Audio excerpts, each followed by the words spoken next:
Pulao ready. এর জন্য প্রথমে আমরা ঘি দিলাম।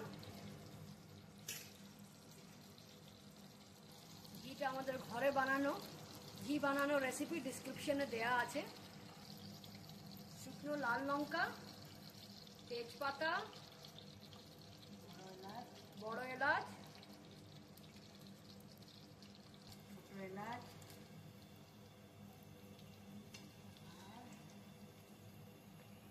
দারচিনি আর লং।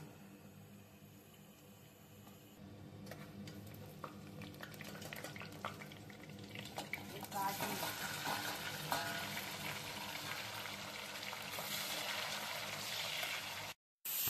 চালটাকে কালার দিয়ে মাখিয়ে রেখেছি। চালটা দিয়েছি, এখন মিক্স করে নেব। গোবিন্দভোগ চাল এটা। এবার চিনি, 100 থেকে 150 গ্রাম মতন চিনি, কিশমিশ, কিশমিশ,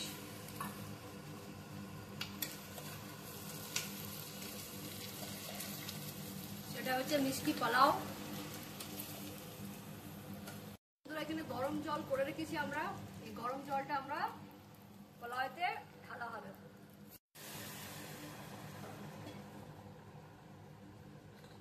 এক বাটি চাল তো 2 বাটি, 1 বাটি চাল তাহলে 2 বাটি জল, একটা রেশিও বলা হয়েছে, অনুমান।